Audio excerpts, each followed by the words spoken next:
Preschool, it's Miss Alyssa here in Occupational Therapy. Welcome back to school. I'm excited to see you. I hope you had a fun and restful break, and happy 2021 to everyone. If you're new to OT and you haven't seen this before, I am doing a video for our next week's activity starting January 4th. Remember, there's no school on January 4th, so I will see you January 5th or after. But we always use a bin system in OT to create order and a definite beginning and end point to tasks, and it also teaches kids to know what to expect when they're working with me. So we always have a hand warm-up or strengthening activity in number 1, coloring, cutting, pasting, drawing in number 2, and self-help skills in number 3.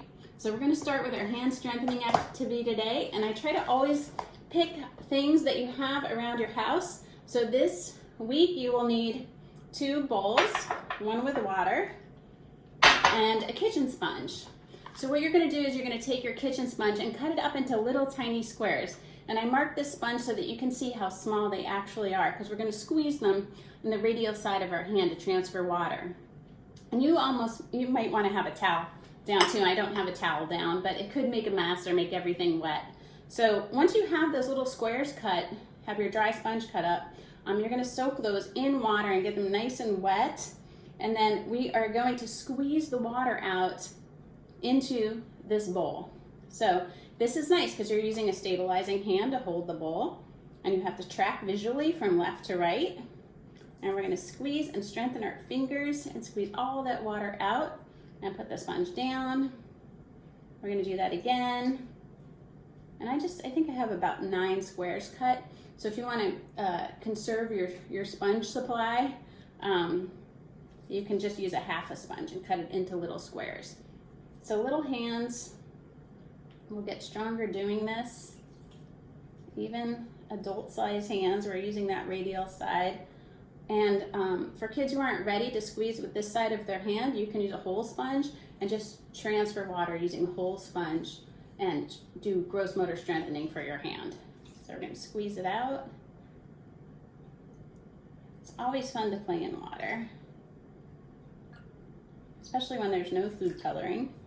So squeeze, and you can see how hard my hands are working to squeeze all that water out using our muscles. Squeeze and squeeze.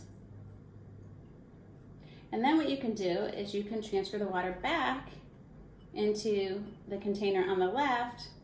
So we're going to put all those sponges in there and squeeze and put them back in. Squeeze, squeeze, squeeze. Got a couple more if you're doing this with me. Squeeze, squeeze, and squeeze. 2 more. Squeeze and squeeze. And I love this because it works on proper pencil and marker grasp. Squeeze. All right, we're going to finish up with that. And like I said, it's always nice to have a towel. You can see I made a mess here. Good thing I have a dry sponge.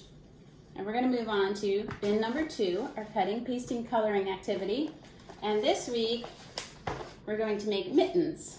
So I attached a mitten template in the email that I sent out to you. So you can always print that, or you can draw your own mitten by tracing your hand with your fingers closed. And we are going to cut them out. So you can see what they're going to look like when we're done. We're going to make 2. We're going to decorate the bottom with cotton. And then we're going to practice lines across and intersecting 2 lines at the top, or snipping paper to decorate our mittens. And you can make your mittens your own and decorate them however you like them. I made 2 pairs. So you'll need scissors, markers, a glue stick, a couple cotton balls, and 2 different colors of construction paper, and your mitten template. So what we're going to do is we're going to cut out this mitten template.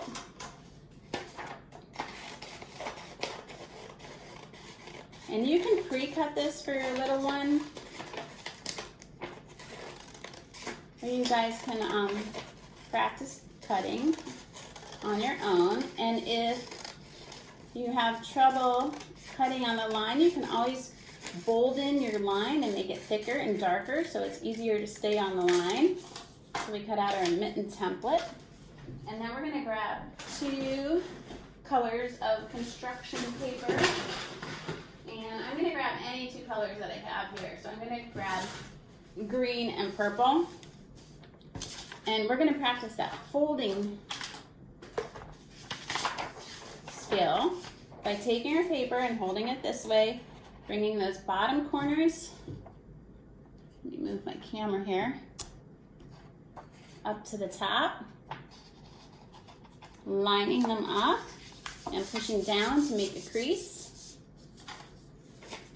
And then we're going to take our mitten template and put it on our folded paper and trace.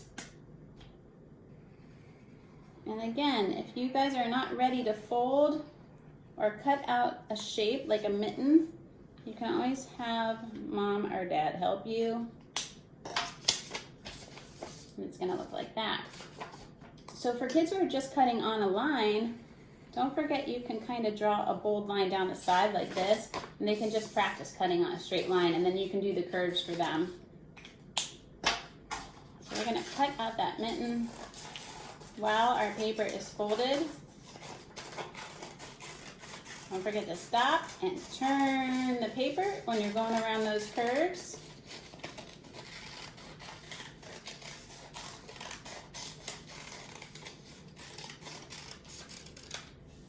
And save your scraps for another time.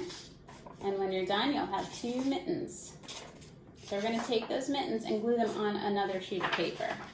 So this is when you'll need your glue stick. We're going to glue those. And you can practice your lines down and lines across while you're using your glue stick. You can even practice making circles with your glue stick. Make sure you have lots of glue and push down to make your mitten stick. And then we're going to need our cotton balls. So you probably just need 2, maybe 3 depending on the size. And we're going to put our cotton balls on the bottom of our mittens. So this means we have to tear our cotton balls up, which is great because that works on finger strength as well. Pinching and pulling and shoulder stability. So pinch and pull, pinch and pull, pinch and pull. And then just kind of neatly put your cotton at the bottom of your mitten to make some fur around the cuff.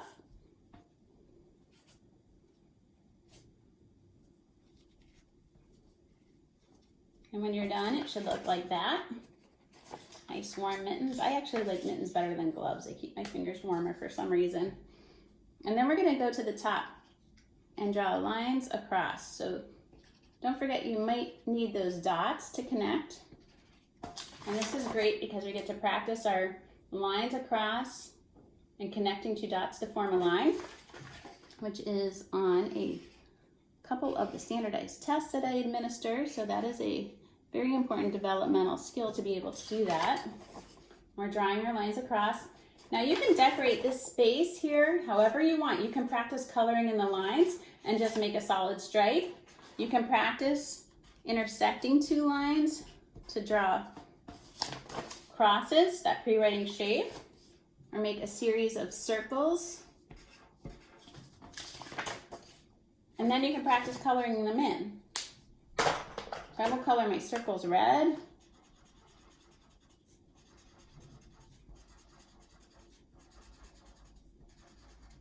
And I will color my X's dark green just to show you a couple different ways that you can decorate the mittens.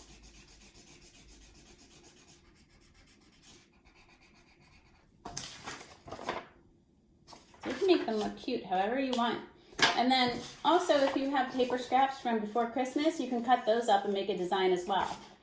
So that's our mitten craft for this week. So I hope you guys like that. And again, look for that template attached to the email when I send you this video. We're going to clean up all our stuff and get ready for bin number 3. Our dressing skills, so button, snap, and zip. I hope you guys didn't forget since you had a nice long break. I hope you got to practice over break. We're going to lay the garment flat in front of us open the buttons. Remember to hold down the fabric and pull with the other hand. Again, using those pincer fingers we just practiced working on with the sponge. And we're gonna peek-a-boo, look on the other side, pull it through, peek-a-boo, pull it through. I'll show you up close. I have cotton stuck to my fingers.